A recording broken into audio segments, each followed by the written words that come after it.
te lesioné al principio de semana, entonces vamos a tratar de adaptarnos de fuerte, pero también sé que ustedes van a marcar que está haciendo un trabajo diferente. La verdad no siempre estaba allá sentado y pensaba cómo se estaban asando ustedes aquí como panes en cuarto de crecimiento. Bueno, hermanos, en esta mañana quiero que vayan conmigo a las Escrituras y continuamos con la serie de los 10 mandamientos. Vamos al libro de Éxodo.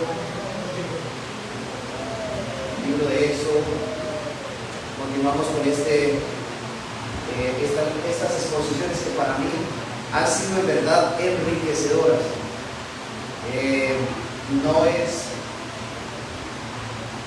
No es fácil exponer cuando uno está acostumbrado a exponer versículo por versículo de manera secuencial, tomar una sola frase o tomar un solo texto y desglosarlo. Es un desafío, un reto para el predicador cuando tiene generalmente la costumbre de predicar, que se llama predicación expositiva constructiva.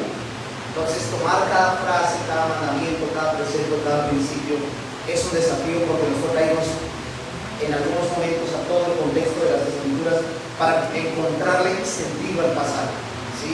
Recuerden una cosa, estamos hablando de la letra de la ley.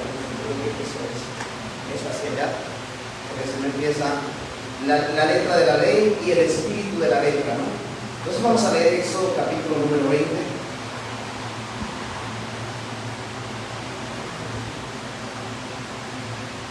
Éxodo capítulo número 20, vamos allí. Y solamente nos vamos a concentrar en el versículo número 7. Éxodo 20, perdón, 13. Éxodo 20, 13. No 7, sino 13. Dice: no matarás. Cierre su Biblia y concéntrese. Ese es el mensaje de hoy. No matarás. Tácito, claro. Sin embargo, cuando pensamos en este mandamiento, si yo les digo a ustedes, ya, no matarás, váyanse, su mente empieza a pensar, y bueno, ¿y esto qué implicaciones tiene? ¿Qué significa? ¿Será que me está hablando acerca de simplemente quitar la vida? Bueno, vamos a ver qué es lo que dice el texto, no sin antes haber orado. Bueno, incline su rostro. Padre, damos gracias a ti por tus bondades y por tu misericordia. En esta mañana queremos pedirte que nos asistas por medio de tu palabra y tu espíritu para poder entender y darle sentido a este mandamiento. Señor, gracias porque sabemos que en medio de las debilidades tú te glorificas y tú nos das las fuerzas que necesitamos. Usa, Señor, en esta mañana este texto de las Escrituras para ayudarnos a crecer en la vida cristiana y a cada día santificarnos. También, Señor Dios mío, oro por las debilidades de mis hermanos, por las fragilidades, porque muchos tienen fragilidades en sus cuerpos, en sus almas también. Y también, Señor, ayúdame a mí en medio de mi fragilidad y debilidad como predicador. En el nombre de Jesús. Amén y amén. El mensaje de hoy lleva como título el sagrado valor de la vida y estamos entonces en el 6º mandamiento. El mandamiento anterior, era el 5º mandamiento, nos hablaba acerca del respeto a la autoridad, específicamente a la autoridad, es decir, a la autoridad familiar. Sin embargo, este 6º mandamiento nos habla del respeto a la vida. Estamos pensando en los mandamientos, las responsabilidades que tenemos de manera horizontal. Aquel que respeta la autoridad de Dios, respetará la autoridad de sus padres. Aquel que respeta a Dios, a la persona de Dios, tendrá respeto hacia la vida. Una de las cosas que miramos desde el principio, allí en el libro de Génesis, es que Satanás incluyó en la esfera terrenal 2 pecados mellizos, o los primogénitos de Satanás, yo lo diría, y el primogénito de Satanás es la mentira, y el segundo es el asesinato. ¿Recuerdan ustedes lo que se dio en el contexto del jardín del Edén? La mentira y el asesinato son el mandamiento. ¿Recuerdan ustedes? Este sería el sexto mandamiento, y podemos observar que sería el 9º mandamiento, que son los mandamientos que Satanás incluye. Sin embargo, a manera de introducción, quiero que pensemos en lo frágil que es la vida. Estamos aquí, lo frágil que es la vida. Vea, en algún momento hubiese podido, ay no, tan fatalista, perder la vida, ¿sí? Estaba corriendo y de repente se puede soltar un trombo, bueno, qué sé yo, no quiero ser fatalista, porque tenemos la tendencia a ser fatalista, somos frágiles. Se me vino a la mente la idea y una pequeña ilustración de un niño pequeño que recibió un regalo Un regalo, y ese regalo a los niños les gusta mucho, o los conejos o los pollitos. Pero este niño recibió un pollito. Él lo cuidaba con ternura, lo alimentaba y lo llevaba en sus manos a todas partes. Sin embargo, un día por descuido apretó demasiado el pollito. Y el pollito murió. Entre lágrimas, su padre le dijo: hijo, ¿te das cuenta que la vida es frágil? ¿Observas que la vida es frágil? Ustedes saben cuán tierno es un pollito. Uno coge un pollo en la mano y con facilidad muere. Entonces el niño, entre lágrimas, obviamente se acerca a su padre y el padre le responde y le dice: hijo, la vida es frágil. Solamente se necesita un segundo para perderla. Se necesita un segundo para perderla, y toda una vida y no la recuperamos. Toda una vida y no la recuperamos. Así también es la vida humana. Así también es la vida humana, frágil, preciosa y sagrada, ¿no? Tres cosas importantes. La vida es frágil, preciosa y sagrada. Cuando nosotros leemos el sexto mandamiento, nos recuerda que la vida no nos pertenece. Dice: no matarás. Claramente el texto nos dice que la vida no nos pertenece, sino que la vida le pertenece a Dios, porque Dios fue el que puso el estándar. Ahora, cuando observamos el mandamiento, no solo debemos entender esto como una prohibición de quitar la vida, que es lo que primero se nos viene a la mente, sino un llamado a protegerla. Eso es lo que nos habla el mandamiento. Dos cosas importantes: no solamente la prohibición de atentar contra la vida de una persona, sino que también somos llamados a proteger la vida, a honrarla, a preservarla. Mis hermanos, el sexto mandamiento, así como ocurría en los tiempos bíblicos, lo ocurre hoy. El sexto mandamiento tiene una vigencia o una importancia capital. No podemos perder de vista eso, capital. Es decir, que aquel que le quita la vida a otro debería morir también, si lo hace con violencia, si lo hace con intencionalidad. Solamente que los pueblos, las naciones, los países han negociado estos principios. Entonces no solamente es una prohibición de quitar la vida al prójimo, ¿cierto?, como mandato negativo, sino que positivamente nos señala el valor de la vida humana y poner barreras para defender la vida. Y siempre estamos pensando en el prójimo, pero no estamos pensando en nosotros mismos. Nadie se atrevería a permitir que otro le quite la vida a un ser humano si está presente, ¿no? Procuraría evitarla, pero ¿qué de nosotros mismos? Y ahí es donde también tenemos que reflexionar, la letra de la ley y el espíritu de la letra. Sin embargo, en general, este mandamiento es un mandamiento que cuando usted va y sale a hacer evangelismo y le pregunta a la gente que si lo ha quebrantado y que si ha matado a alguien, las personas le dicen que definitivamente, que ellos no han matado a nadie, porque ellos consideran que literalmente matar es quitarle la vida a una persona. Y quizás ese sea el concepto de muchos hoy, aquí en la iglesia. Sin embargo, este es uno de los mandamientos que más quebrantamos a diario.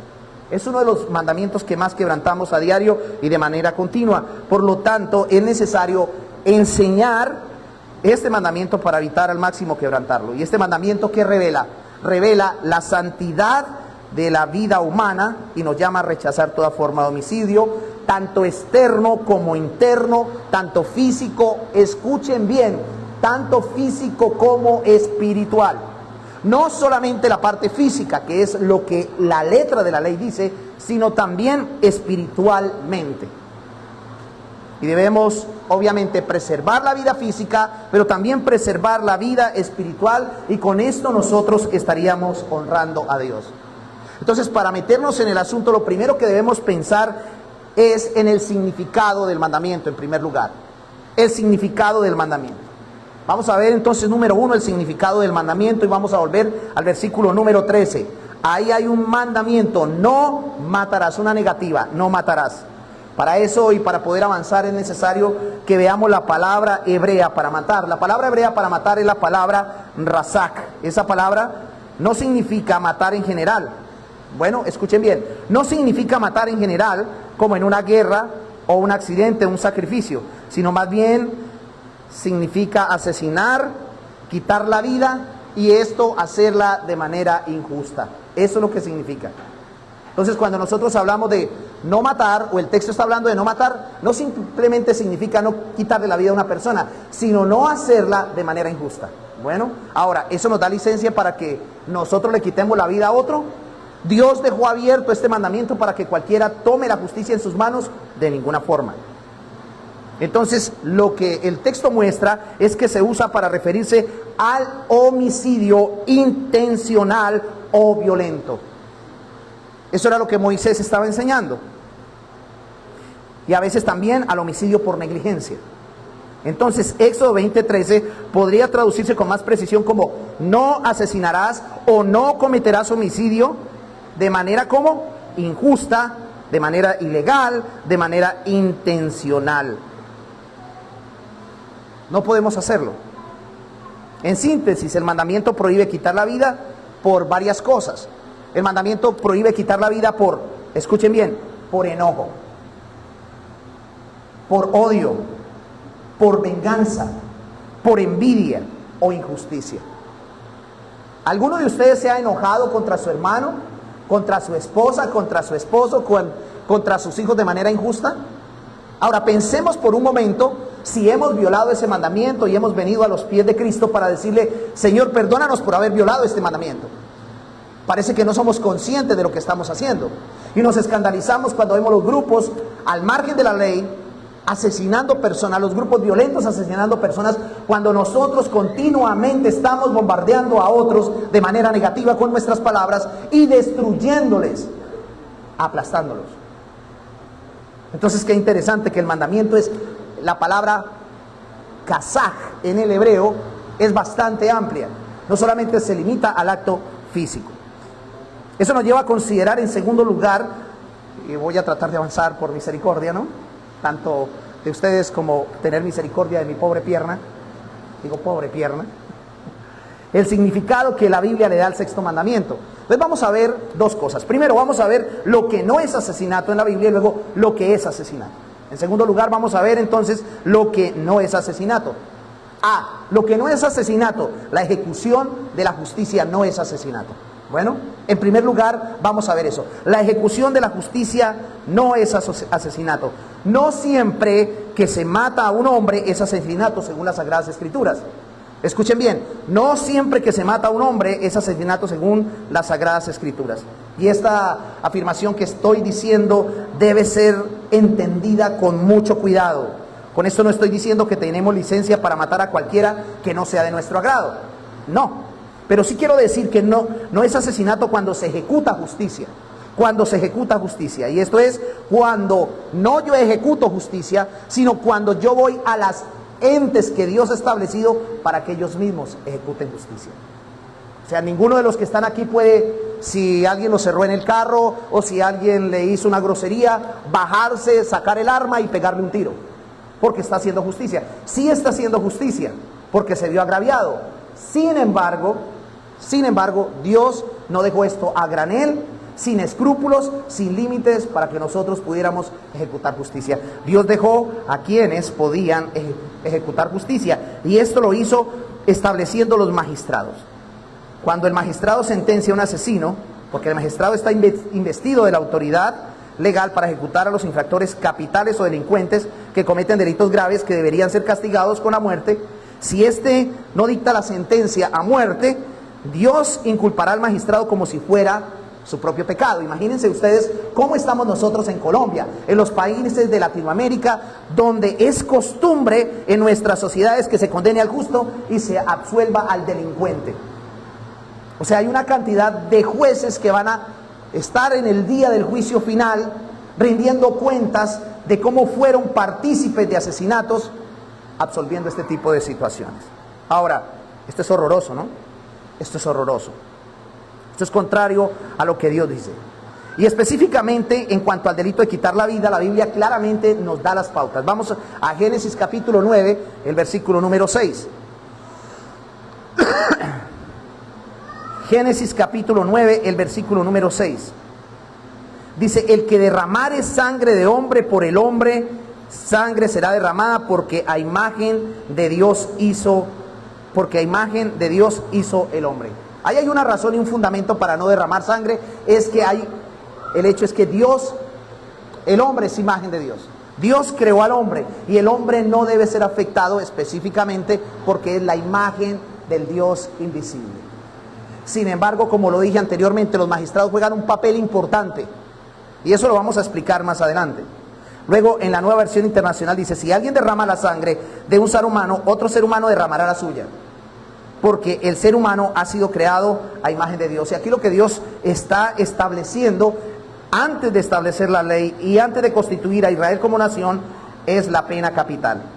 La institución de la pena capital presupone el establecimiento de autoridad gubernamental. Bueno, y Dios prometió, así como vemos nosotros al principio cuando el primer asesino, ¿cuál fue el primer asesino que nosotros tuvimos en la historia? Caín. Y vemos que Dios no dijo que se tomaran la justicia por su propia cuenta. Él mismo dijo que vengaría a Caín. Pero luego más adelante, después del diluvio, se regula esto. Cuando Dios hace un pacto con Noé, Dios le dio a los hombres la responsabilidad de castigar al asesino. Esto está como lo acabamos de leer en Génesis capítulo 9, versículo 6. Y esto es lo que conocemos como la pena de muerte. Y como reformados y como bíblicos, vamos a favor de la pena de muerte. Razón es que eso restringe la maldad en la sociedad. La pena de muerte, con justicia, con equidad, ¿no? Lo que pasa es que el hombre es injusto. Ahora, esta es la orden de Dios para el Estado. El Estado debe corregir a aquellos asesinos y a aquellos que violan la ley. Mis hermanos, Dios creó 3 instituciones en la sociedad. ¿Cuáles son? El primero es la familia. Lo primero que Dios instituye es la familia. Y si usted va a Proverbios, para que lo anote a pie de página, Proverbios capítulo 23, versículo 13 y 14, Dios le dio a la familia la vara para corregir el pecado de los hijos. Leámoslo. Yo tengo hora y media para exponer hoy. Proverbios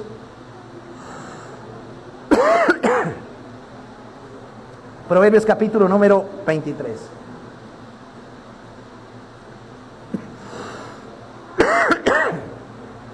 Pero no se vayan, hermanos. No, mentiras, yo solamente tengo unos minuticos, 45 minutos. Porque los espanto a todos. Uy, va a durar todo ese tiempo. Proverbios capítulo 23, versículo número 13 y 14. Observemos lo que dice. No rehúses corregir al muchacho, porque si lo castigas con vara, no morirás. Observemos lo que dice el autor sagrado. No rehúses, le está diciendo a sus padres, corregir al muchacho. Y aquí dice específicamente las estipulaciones. ¿Qué es lo que le dio Dios a los padres? La vara. En otras palabras, la correa hoy. Bueno, y también la vara. Y aquí habla de algo. Es un mandamiento, no rehuses. Hay padres que son muy permisivos. Estamos construyendo una sociedad frágil porque son muy permisivos, como los de nuestro tiempo, que fueron demasiado violentos. Y no podemos ser ni violentos ni permisivos. Cuando nuestros hijos transgreden la ley de Dios, debemos instruirlos para poderlos corregir. Pero aquí habla de no rehusar, corregirlo.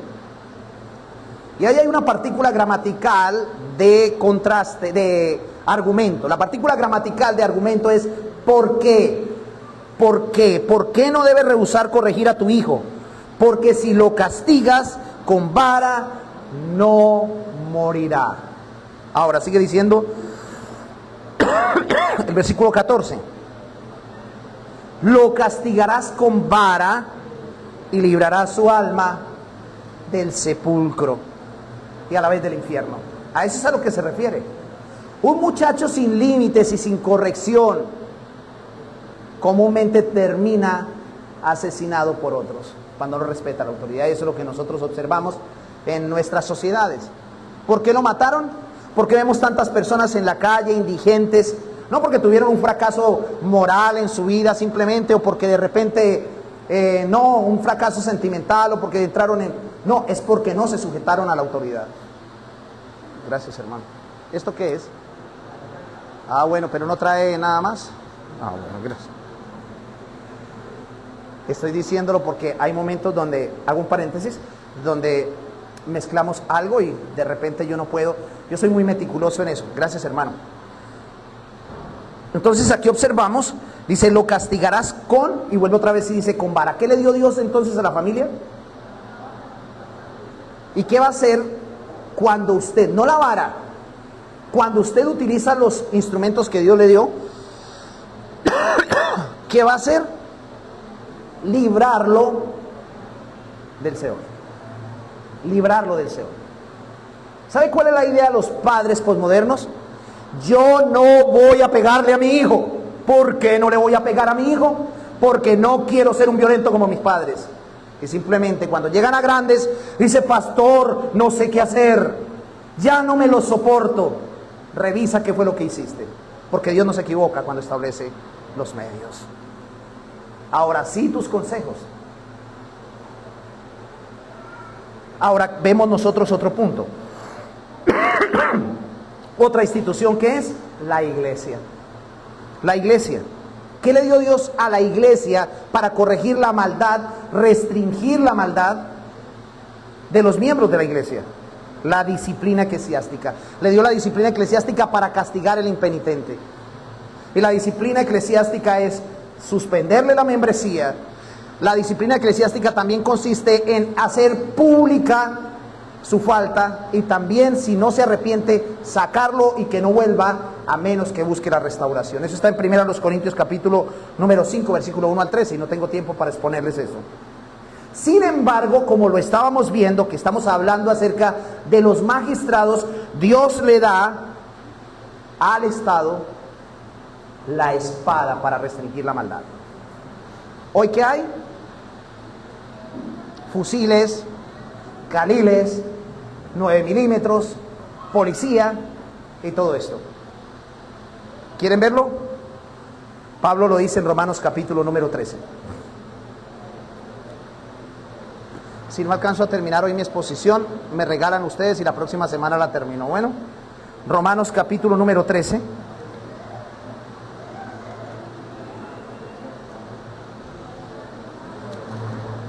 Romanos capítulo 13, leamos desde el 1 hasta el 4, dice, sométase toda persona a las autoridades,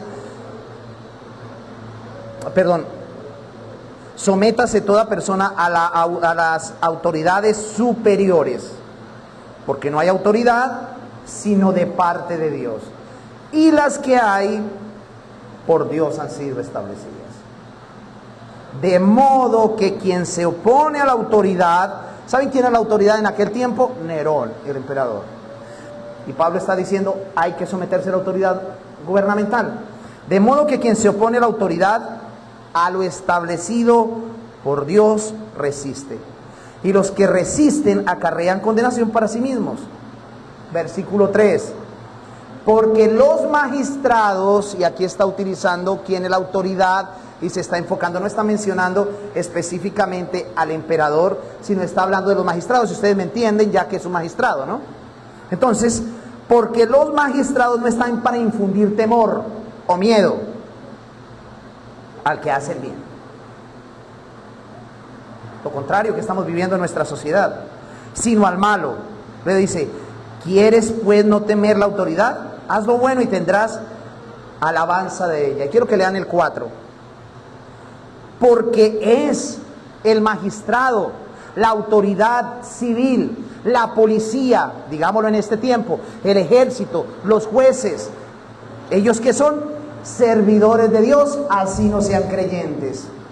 Ellos son servidores de Dios, dice, porque es servidor de Dios. Servidor de Dios, o sea, es una provisión de Dios para tu bien. Es servidor de Dios. ¿Para qué? Para tu bien. Luego dice, pero si haces lo malo, teme, porque no en vano, y aquí habla del elemento que utiliza el Estado para corregir a aquellos que violan la ley. ¿Cuál es? La espada en su contexto. En este tiempo, ¿cuál sería? La pena de muerte en los Estados Unidos, la inyección, la silla eléctrica, bueno, cualquier tipo de eso. Aquí era la espada. No en vano lleva la espada. Y sigamos leyendo, pues es servidor de Dios. Y aquí dice quién es el que venga. ¿Quién es el que venga? Qué bueno que tuviéramos la pena de muerte aquí en Colombia, ¿no? Y como creyentes, si algún político llegase a proponer eso, creo que la iglesia debería estar ahí. ¿Cómo se le va a ocurrir? El progresismo y el socialismo han ha eliminado todo eso, porque ellos lo que quieren eliminar es todo aquello que Dios ha establecido, toda autoridad. Eso es lo que nosotros observamos. Ustedes no se dan cuenta los países socialistas como el nuestro, que hoy por hoy están, y otros países en Latinoamérica, que lo único que hacen es minimizar las autoridades, le quitan recursos a la autoridad para que no siga, sino en nombre de una falsa paz, generalmente suprimen la autoridad. ¿Y cómo anda el mundo? Desenfrenado. Entonces, ¿qué es lo que hacen las autoridades? Restringen la maldad. Si hubiera pena de muerte, creo que uno lo piensa 2 veces antes de ir a cometer una fechoría. Eso era lo que pasaba en Israel. ¿Habían asesinos? Claro, no va a eliminar el asesinato, no van a eliminar el asesinato ni el pecado, pero sí, obviamente lo regulan. ¿Qué pasaría si Dios no hubiera regulado el no matarás y no lo hubiera dejado a los magistrados? Pues todo el mundo pudiera vengar a cualquiera, pero Dios lo reguló. Solo los gobiernos debidamente designados tienen este derecho, y el Nuevo Testamento perpetúa la pena capital aquí en este texto. Pero ¿cuáles son los casos? ¿Solamente el asesinato? ¿Son los casos que llevan a la pena de muerte en la Biblia? No. Se ejecutaba por pena de muerte el maltratar a los padres. Todo hijo que maltratara a su padre, en Éxodo 21:15, o golpeara a los padres, Levítico 29 y Deuteronomio 21, del 18 al 21, tenía que morir. O sea, si el padre iba ante los ancianos y decía, si sabe que mi hijo me levantó la mano, el mismo padre tenía que presenciar la muerte de su hijo. Lean esos textos, Éxodo 21:15, Levítico 29 y Deuteronomio 21, 18 al 21. Otro, secuestrar, Deuteronomio 24:7, también era pena capital. La negligencia criminal, Éxodo 21, 28 al 29, Éxodo 21, 28 al 29. Otro pecado de muerte, la hechicería, Éxodo 21, 18. Éxodo 21, 18 y Deuteronomio 18, 10. Yo les cito los textos porque no tengo el tiempo. Otro pecado, la idolatría, Éxodo 22, 20, era de muerte. Otro pecado, las ofensas sexuales, Levítico 20, 16, Éxodo 22, 19 y Deuteronomio 22, 25. La blasfemia, otro pecado, Levítico 24, 15 al 16 y la falsa profecía. ¿Se imaginan ustedes donde tuviéramos pena de muerte? Y si el Estado ejecutara todo eso, ¿cuántos falsos profetas o falsos maestros estarían muertos? ¿Cuántos hijos se restringirían de al menos levantarle la voz a sus padres? Como podemos observar, la pena capital no era solamente para aquellos que le quitaban la vida a otros, sino para también aquellos que atentaban contra la vida de otros. Toda esta lista de pecados, aunque no quitaban la vida del prójimo, algunos, por ejemplo, el hacer una falsa profecía no quitaba la vida, el maltratar a los padres pues tampoco, la negligencia criminal, la hechicería, la idolatría, las ofensas sexuales, la blasfemia no quitaba la vida, pero sí atentaba contra la vida. Entonces el mandamiento no solamente consiste literalmente en ¿qué? En quitar la vida, sino en atentar contra la vida de otro. Entonces cuando usted atenta contra la vida de otro, está siendo un asesino. Un asesino. Entonces ya vemos lo que no es asesinato. Lo que no es asesinato es la ejecución de la justicia. Pero lo que no es asesinato es también la guerra justa. La guerra justa. ¿Qué quiero decir con la guerra justa? Cuando un soldado, cuando una nación toma a sus soldados para proteger justamente la soberanía del país. Y esto quiero ser preciso, ¿por qué? Porque cuando es un estado legal, no como el estado del vecino que tenemos nosotros, cuando hay un narcoestado. Cuando hay un narcoestado, allí las cosas cambian, porque no se debe defender la soberanía, sino sacar al infractor del mundo. Ustedes saben a lo que yo me refiero, ¿no? Entonces tampoco se acusa de asesinato cuando se derrama la sangre en una guerra justa. Y hay algunos que condenan esto, ¿no? David hizo la guerra a los amonitas ultrajar a sus embajadores, en segundo libro de Samuel, capítulo 10, anótenlo y véanlo allí. Entonces, cuando vemos nosotros esto, podemos observar que debido a que hay algunos que condenan esta afirmación y denuncian toda guerra, es ilegal en esta, en esta dispensación, en la dispensación del nuevo pacto, del nuevo testamento, que señalemos lo siguiente, y es que es lícito, y luego otra vez a reafirmar, es lícito proteger no solamente la nación, es lícito también, como lo que hubo, la explosión social que hubo en el 2019-2020 aquí en Colombia, cuando un policía o un funcionario público ve en riesgo su vida, tomar la vida de otro. Pero Dios lo revela. Quisiera explicarles más, pero el tiempo me apremia. Otra cosa que no es asesinato, el homicidio accidental. Existe otra excepción, el asesinato accidental que no es imputable como asesinato. ¿Esto qué quiere decir? ¿O qué se quiere decir? Es decir, cuando se le quita la vida a alguien sin la intención de hacerlo. Eso no es asesinato, no es visto, aunque en nuestros estados sí, ¿no? ¿Cómo se le llama eso? Cuando alguien sin intención de quitarle la vida a otro se la quita, es un asesino, tiene que ir a la corte. Pero ¿cómo se le dice aquí en nuestro país? ¿No recuerdan?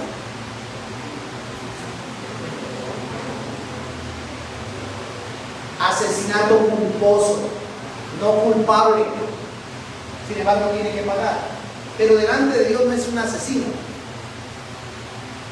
Han habido asesinatos así, ¿no? De repente usted está jugando con alguien y ¡pum!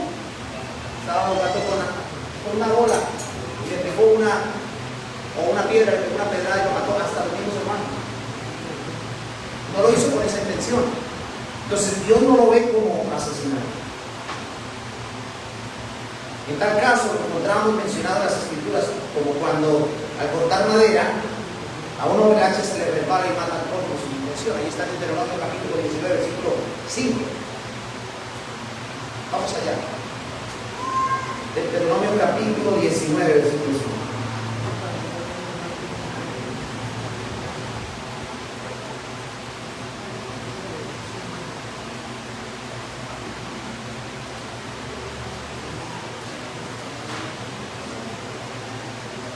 Por eso se establecieron las ciudades de refugio.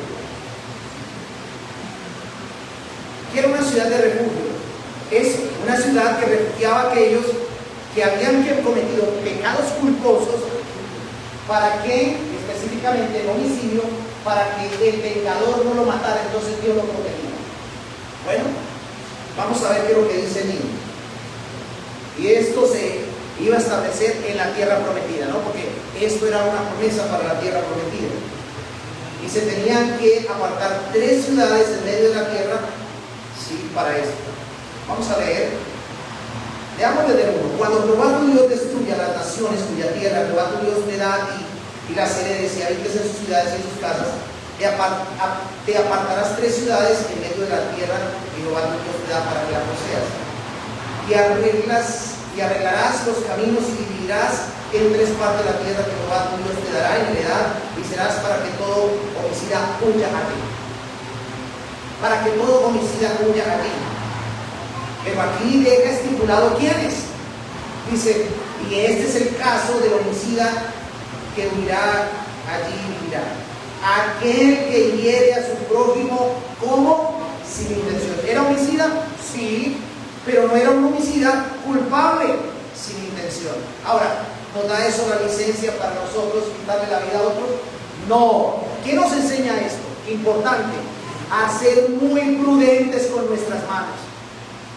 A veces utilizamos los juegos, por ahí decía mi abuelita que juego de manos, eso, ustedes lo saben.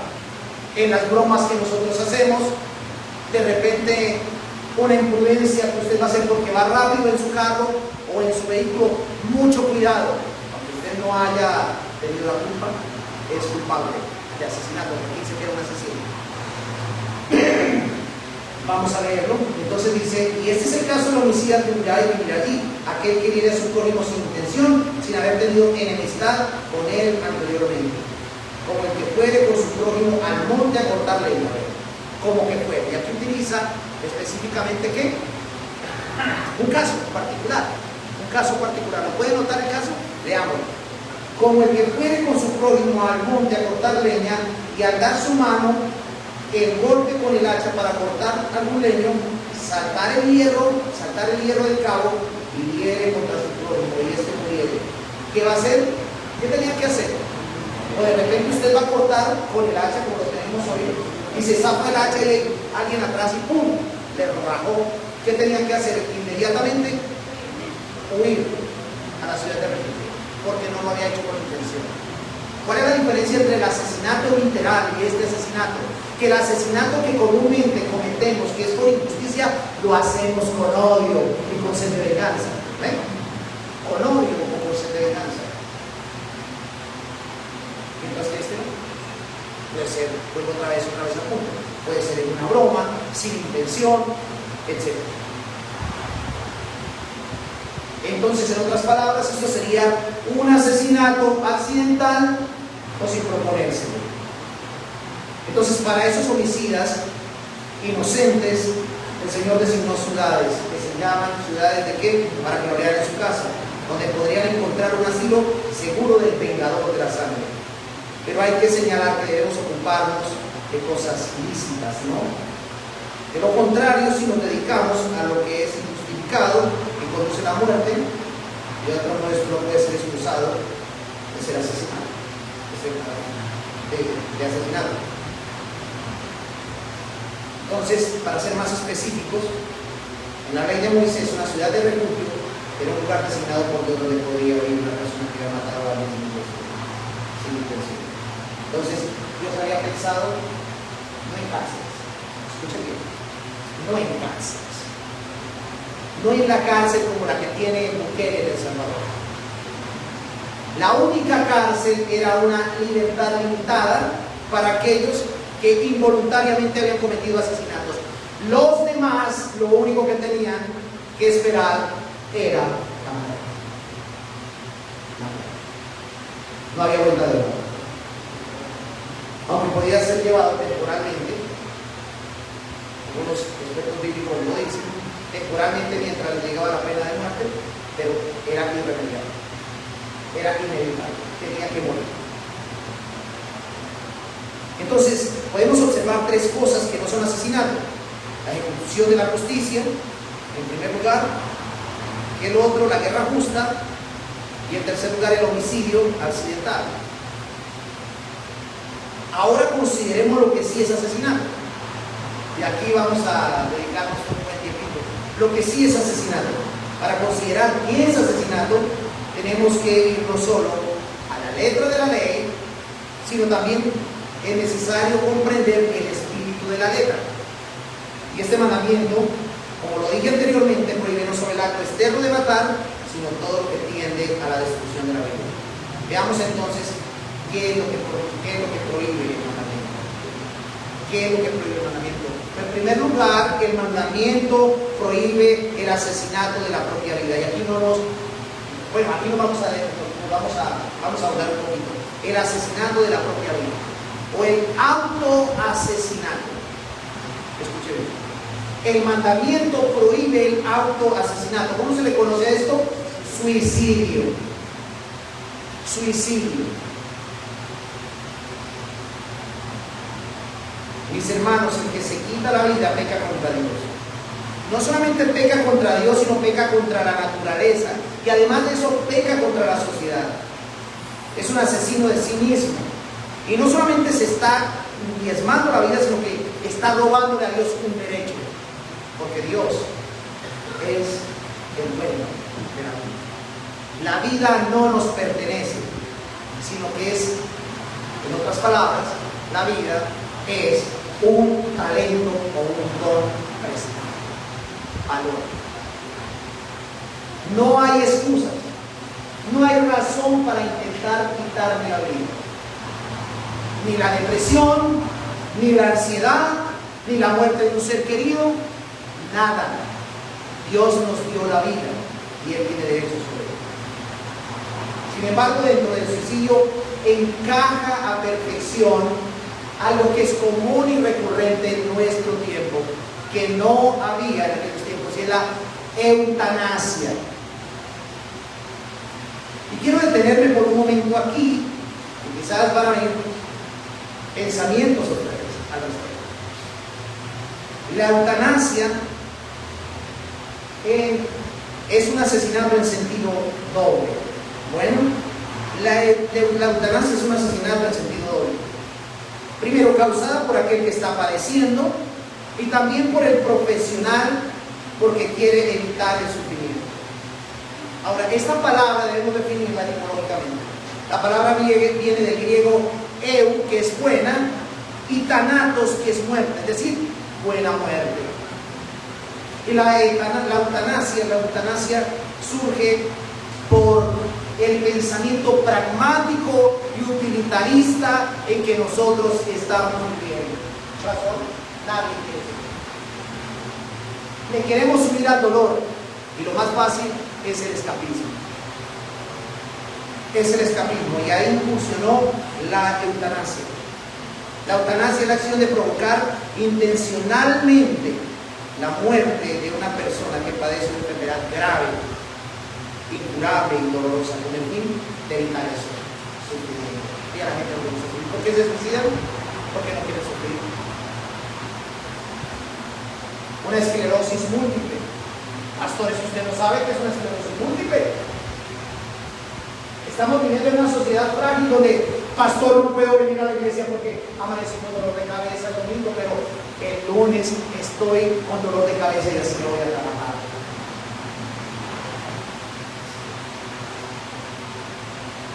Estamos viviendo en una sociedad que le huye al dolor. No tenemos resistencia. Nos derrumbamos por cualquier cosa. Y ahí es donde vienen los mecanismos diabólicos. No lo digo entre comillas, porque hay ciertas cosas que debemos evaluar dentro de este marco.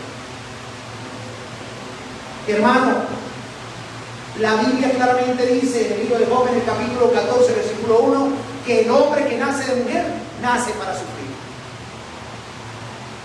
En el momento en que nosotros nacemos y nacimos llorando. El médico nos da un golpe y empezamos a llorar. Y el día que nosotros morimos viviendo. Estoy tan emocionado.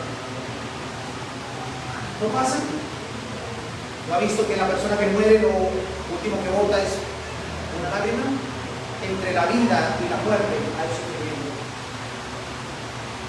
Sufrimiento causado por mí mismo y causado por otros.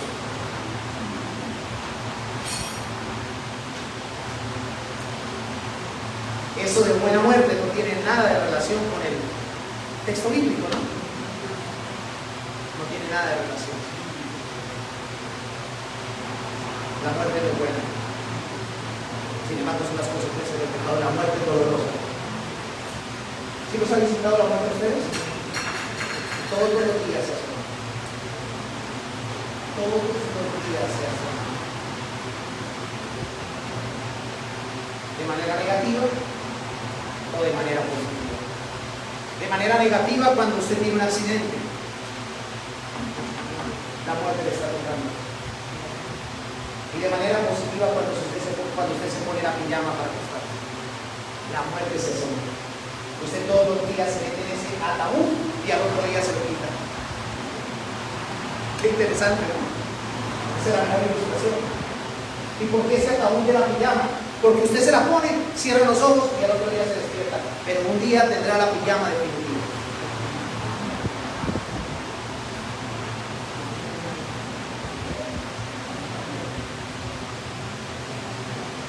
Cuando hablamos de la eutanasia, como lo decía hace un momento, es una percepción del pragmatismo y del utilitarismo donde el creador de la vida no cuenta. Donde el creador de la vida no cuenta. La Biblia claramente establece que Dios es el único que tiene poder para quitar la vida, porque Él es quien la da. Dios es soberano sobre la vida y sobre la muerte. Eso lo dice la Biblia.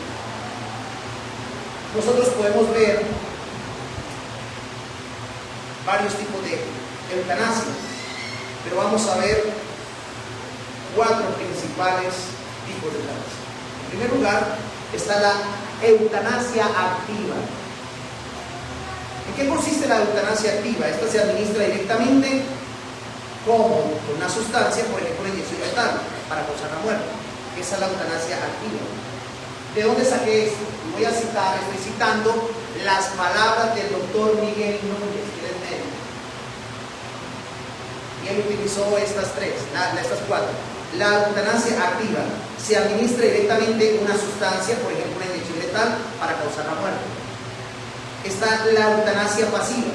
El doctor Miguel Núñez dice que esta eutanasia pasiva es cuando se interrumpen o no se inician tratamientos médicos que mantienen la vida, como por ejemplo respiradores o medicamentos, dejando que la enfermedad siga su vida. Está la otra, la eutanasia voluntaria. ¿Qué es la eutanasia voluntaria? Está relacionada con la primera. El paciente lo solicita de manera consciente. Y la cuarta es la eutanasia involuntaria o no voluntaria, que se practica sin que las personas lo pidan, por incapacidad o falta de consentimiento, porque genera fuertes debates éticos y legales.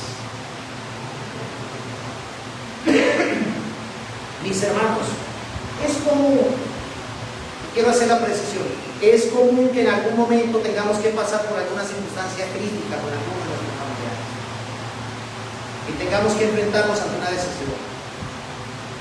Entonces la pregunta es, éticamente hablando, ¿cuál sería la más adecuada? ¿Cuál sería la más adecuada? La eutanasia pasiva. ¿Por qué? Porque el médico dice, mire, está en estado terminal.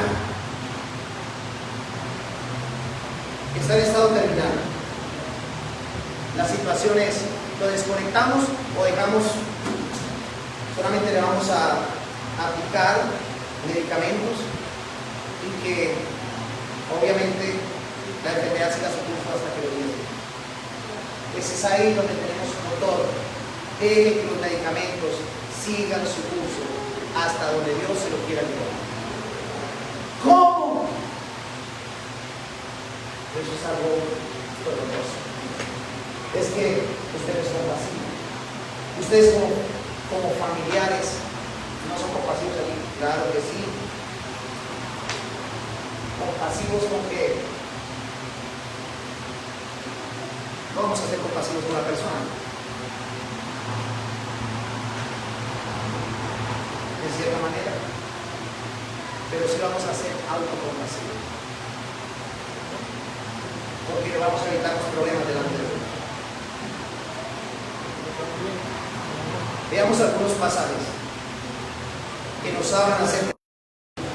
Primer libro de Samuel, capítulo 2, versículo 6. Y lo dijo Ana. Primer libro de Samuel.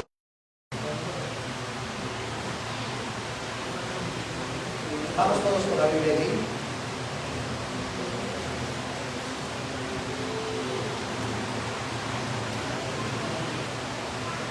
Capítulo número 2, el versículo número 6. Esta es una oración profética de Ana, la mamá de Samuel. Y dice: Jehová mata y él da vida. Él hace descender al sepulcro. ¿Y qué? Eso es un paralelismo poético. Es común de los salmos. Está diciendo lo mismo en otras palabras. ¿Qué es lo que dice Ana? Sin ser calvinista, sin ser reformada, ¿qué decía Ana?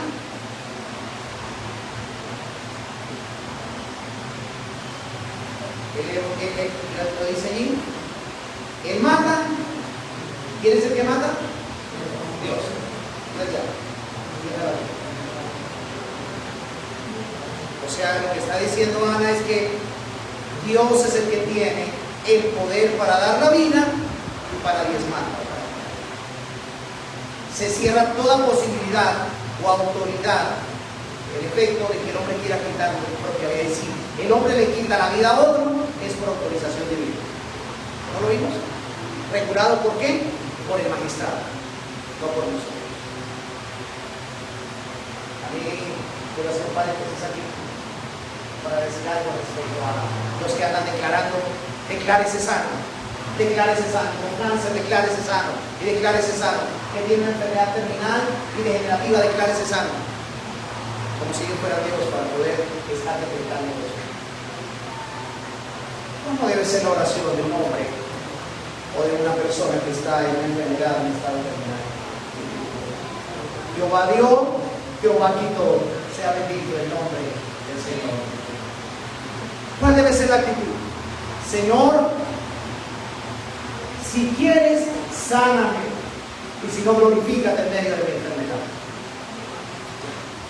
Ayúdame a hacer todo el tratamiento posible, a poder aliviar mis cargas, pero yo confío en ti, que aunque tú me matares, yo esperaré. Eso no quiere decir que voy a decir: no, estoy enfermo, no voy a ir al médico. Dios utiliza medios para curar el dolor. Este texto me parece interesante. Quiero que leamos no solamente haciendo un paréntesis. Dice: Jehová mata y él da vida, él hace descender al Seol y él hace subir. Y lo hizo con Cristo, ¿no? Por eso es que es cristológico esto. Porque ese texto está claramente encajado en Cristo como primicia y luego los que somos de Cristo en su venida. Porque Él es el que hizo subir al Hijo de Dios de la tumba para que tuviéramos vida. Y un día, si morimos, nuestros cuerpos resucitarán en cualquier lugar donde estemos. Entonces eso de andar declarando. Pero miren lo que dice, versículo 7. Jehová, ¿qué? Empobrece. ¿Y qué dice ahí? Que le enriquece. Luego agrega: abate, ¿y qué? A la enriquece. Como dijo, hay una falsa profetisa, yo no sé si mirar, se llama Dina Santa María. Yo no sé si la han escuchado en el movimiento pentecostal. ¿La escucharon? ¿Saben qué decía Dina Santa María cuando leían estos textos? Es que ellos estaban equivocados. Terrible. No estaban equivocados. Estaban diciendo lo que Dios dijo que tenían que decir. Y Dios quita la vida y Dios la da. Dios enriquece, Dios empobrece. Y Dios también, ¿qué dice aquí? Abate y enaltece. Entonces, ¿qué debemos saber? Y decir que Dios es soberano y Él humilla nuestra soberbia. Deuteronomio 32, 29. Y Job, para que lo anoten. Job 12, 9 y 10, que hablan sobre Dios que tiene el poder sobre la vida. Entonces, la eutanasia, el suicidio, eso es asesinarlo. Otra forma de cometer suicidio es no cuidar mi cuerpo y mi salud. Comiendo de manera inapropiada, comiendo cosas que no aportan al cuerpo, utilizando drogas ilícitas, todo ese tipo de cosas también es asesinato y violar el mandamiento. Entonces, el no comer, el cometer suicidio, es no solamente no quitarme la vida de manera literal, sino quitarme la progresión. Esto involucra no comer saludable, comer en exceso gula, como lo decía, utilizar drogas, no dormir, por estar metido en el celular, porque hay algunos que tienen descontrol en eso. Al otro día amanecen como apaches o como osos pandas que ponen y utilizan este tipo de expresiones. No, es que no pude dormir, todo el tiempo ministrando por TikTok.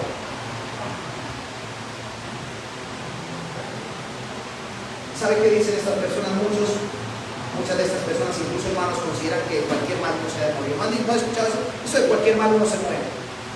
Eso es cierto. Se muere. Claro que sí.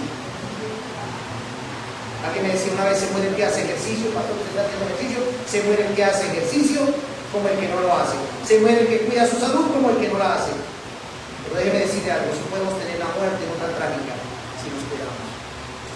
No cuidar mi cuerpo es claramente un suicidio. Yo puedo estar quitándome la vida por cuchara, tomando licor por cuchara.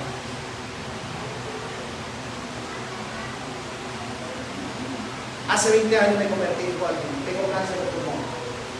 Yo creí que al venir a Cristo, pues ya Dios me iba a sanar con el cáncer de pulmón. Sí, Él te perdona tus pecados, pero tú tienes que sufrir las consecuencias.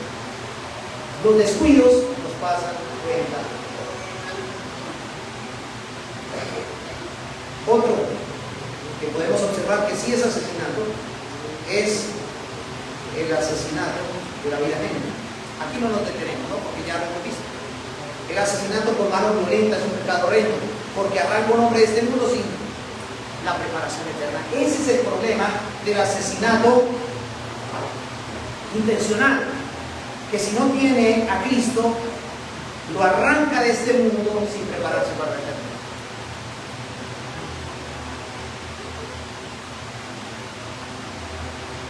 Sin prepararse para la eternidad.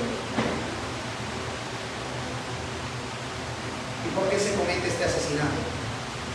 Por el descontrol muchas veces de nuestras acciones. Específicamente, ¿recuerdan cuál fue el primer asesino? Caín. Y lo dice Primera de Juan. Y su ejemplo, su mal ejemplo nos muestra cómo la ira no controlada conduce al homicidio. Entonces, recuerden eso, la ira no controlada. Pero otra forma de cometer asesinato es el asesinato de manera indirecta. Cuando alguien priva a otro de los medios necesarios para vivir. Eso también es asesinato. Vuelvo otra vez a repetir. Asesinato de manera indirecta. ¿Cómo es de manera indirecta? Cuando alguien priva a otro de los medios necesarios para vivir. Por ejemplo, como hambre, injusticia o opresión. Hay un hermano que tiene necesidad y la iglesia cierra contra él su corazón. ¿Cómo mora el amor de Dios en él? O usted lo sabe y cierra contra él su corazón. Entonces se está privando. Por lo tanto, eso es un asesinato de manera directa. ¿Sí saben que un hermano en la iglesia estaba pasando necesidades? Un ejemplo puede ocurrir. Estaba pasando necesidades y de repente se acercó a usted y le dijo: hermano, ¿será que me puede hacer un favor? Es que no tengo que comer en casa. ¿Me puede regalar un mercado? Hermano, estaremos orando. Si por allá llueve, por aquí no descampa. Y después el miércoles lo llaman y colocan en el grupo de la iglesia. Si sabe que se murió el hermano con hambre de paz por inanición. ¿Cómo quedaría eso? ¡Wow! Terrible. Eso se puede ver. Eso es crueldad. Eso es poner en peligro la muerte. ¡Ay, si es un flojo! El asesor va a trabajar, debe de comer y mande a trabajar. No es de cristianos, no es de comer. Y por último, en 3 minutos no alcanzo, las formas en que se cometen asesinatos. Pero lo voy a decir panorámicamente. La primera es con la mano. Como Joab mató a Abner y a Asa.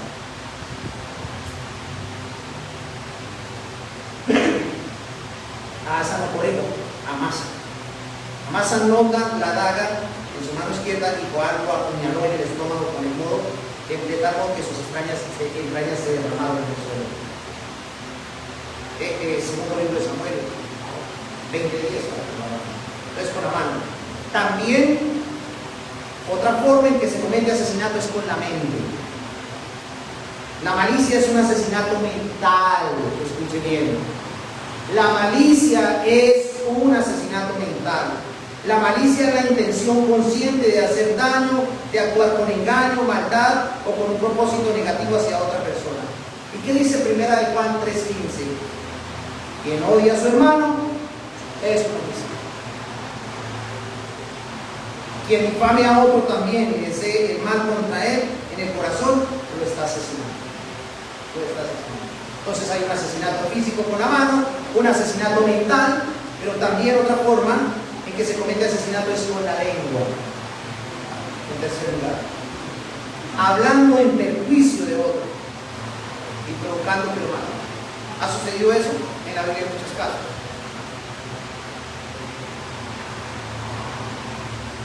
Y el caso de nuestro Señor Jesucristo es el más visible. El caso que nosotros vemos en el libro de Esther, por ejemplo, casi por nuestro Señor Jesucristo. Así mataron los judíos al Señor de la vida, porque arremetieron contra él, lo acusaron falsamente ante Pilato. De acuerdo a lo que dice Juan 18:30. Con la lengua. Entonces debemos cuidar la mano, la mente, la lengua, la pluma también. ¿Cómo así? David mató a Urías. ¿Qué hizo para matar a Urías? Escribió a Joab, que era el general del ejército para poner a Urias frente a la batalla. Segundo libro de Samuel 11:15. Aunque fue la espada de los amonitas que atravesó a Urias, sin embargo, el ejecutor intelectual de esto y el que escribió fue el rey David. Por eso es que le dice Natán: así has matado tú a Urias. El veredicto. Y la ira, otro. En cuarto lugar, la ira irreflexiva. Y aquí quiero que pensemos en esto: la ira irreflexiva, es decir, un enojo descontrolado sin justa causa. Se considera una forma de asesinato del corazón. Para ampliar más la idea, la ira irreflexiva es el enojo repentino, descontrolado y sin justa causa, que sin pensar, sin medir las consecuencias, y que suele llevar a palabras o acciones pecaminosas. Y uno de los textos más claros se encuentra allí en Mateo 5:21, que el hermano Reina lo leyó. ¿Lo recuerdan? Oíste que fue dicho a los antiguos: no matarás, y cualquiera que matare será culpable de juicio. Pero yo digo que cualquiera que se enoje contra su hermano será culpable de asesinato. Será culpable de asesinato. Y Jesús amplía el mandamiento mostrando que el odio, la ira sin control y las palabras insultantes son los gérmenes del asesinato. Son los gérmenes del asesinato. Aunque no haya sangre, el espíritu de asesino ya está reconocido. Aunque no haya sangre. Cuando yo me enojo, ¿no ha pasado? Cuando usted tiene problemas con sus hijos: uy, es que me provoca estrangularlo. ¿No lo dijo alguna vez? Yo sí lo dije. Me provoca matarlo. A mí me lo digo muchas veces. Si el predicador no termina rápido,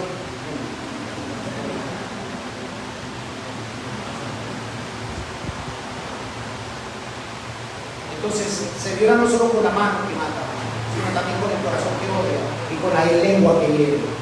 La ira impía es irreflexiva. La ira impía es irreflexiva y es un homicidio del corazón, porque lleva la semilla de la vida. Todo aquel que desafía a su cónyuge a pelear, a gritar, a utilizar malas palabras, es un asesino en potencia.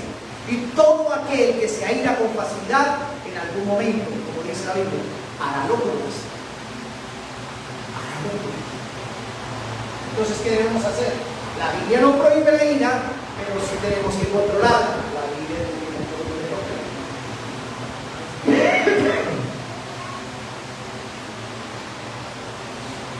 Permítanme decirles que la ira irreflexiva es el común denominador de los asesinos. Las personas que se irritan con facilidad. Pues ve usted las cartas, no fue un momento de ir a predicar la Biblia. Pero usted ha hablado de asesino. No, yo nunca fui asesino. Pero fue un momento porque tengo un mal carácter. La Biblia dice claramente, allí en Proverbios 14:17, por ejemplo, que el que se aira o se enoja con facilidad cometerá ¿qué? Locuras, porque es irreflexivo. Toda ira debe tener reflexión. O sea, ¿vale la pena enojarme por esto? ¿Vale la pena disgustarme por esto?